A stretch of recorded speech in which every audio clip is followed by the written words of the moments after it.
You were not here by accident. Something brought you to this video. Maybe it was a relationship that left you hollowed out.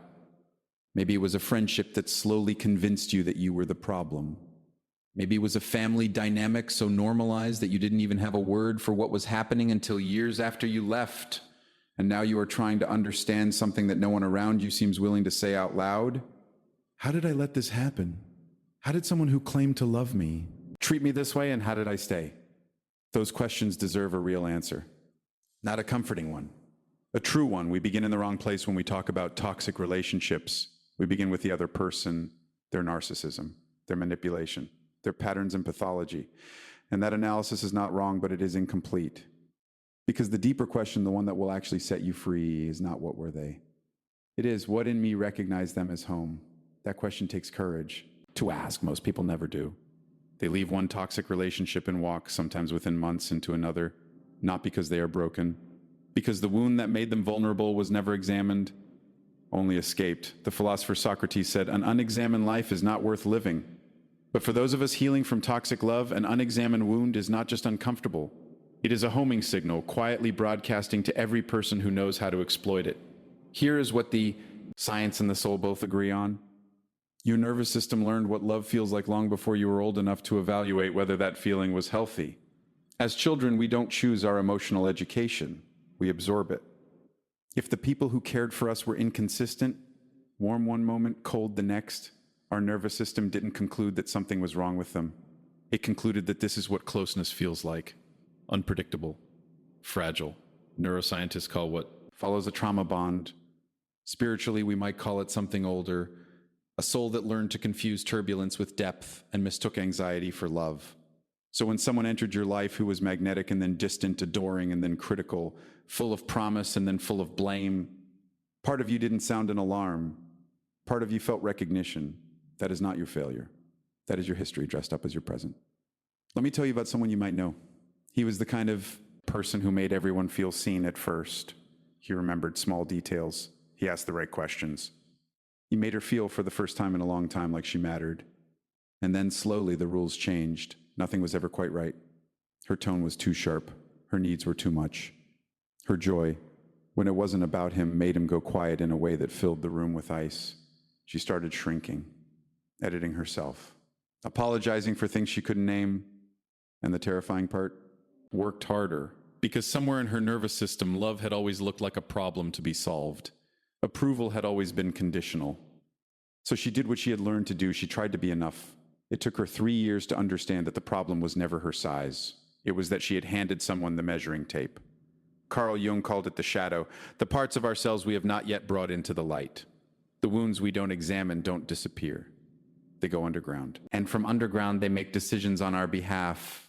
The shadow draws us toward relationships that replay our unfinished business, not to punish us, but because the psyche in its strange wisdom keeps returning to the wound, hoping that this time we will finally heal it instead of repeat it.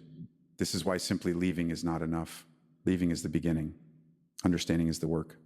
And the work asks a sacred, difficult question. What did this relationship teach me about what I believe I deserve? Here is what toxic relationships do to the soul over time.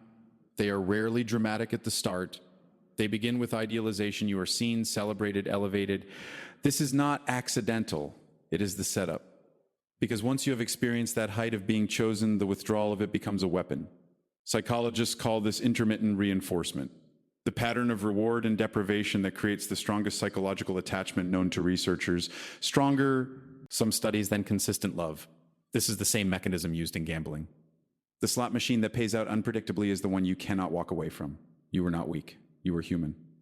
And you were caught in a system specifically calibrated to keep you there. But here is where the spiritual truth enters. Every toxic relationship carries within it a hidden invitation, not to suffer, to see where you abandon yourself to keep the peace, to see which of your needs you learn to call too much, to see the moment you began editing your light to fit into someone else's darkness. The mystic poet Rumi wrote, "Your task is not to seek for love, but merely to seek and find all the barriers within yourself that you have built against it." The toxic relationship did not create those barriers. It revealed them. And in revealing them painfully, humiliatingly, necessarily, it gave you a map. The question is whether you are willing to read it. 3 practices for people Doing the real work of healing one, name the pattern, not just the person. Before you can stop repeating a cycle, you have to see it clearly. Write down without judgment the emotional dynamics of your toxic relationship. Then ask, where did I first feel this? Most people discover the answer lies somewhere in their first decade of life. That discovery is not to assign blame, it is to assign understanding. You cannot heal a wound you refuse to locate. 2, grieve what it actually was, not what you hoped it would be. One of the most unspoken pains of toxic relationships is that we often grieve a person who never quite existed. The version we fell in love with was a performance, and we grieve the actor long after the curtain fell.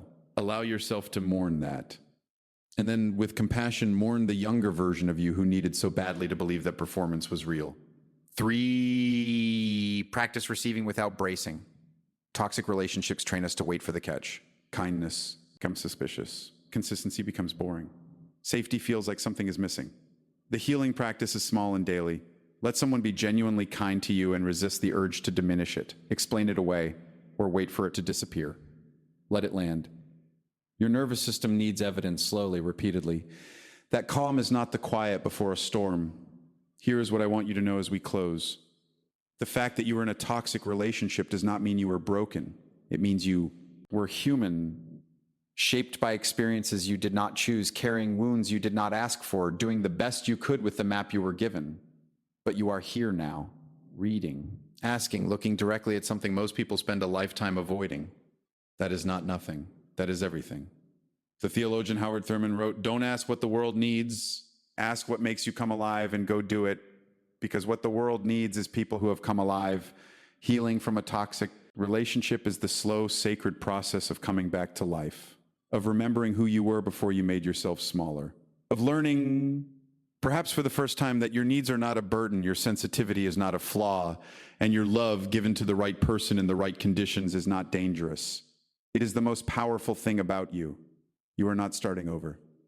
You are starting from wisdom earned the hard way, from clarity bought at great cost, from a self that survived something that was designed to diminish it. That self is worth protecting. And more than that, it is worth knowing. If something in this video names something you've been carrying alone, say it in the comments. You don't have to be witnessed by the person who hurt you to be witnessed at all. And if you're ready to go deeper into the patterns, the psychology, and the path forward, subscribe. The next step is already waiting. You survived it, now live beyond it.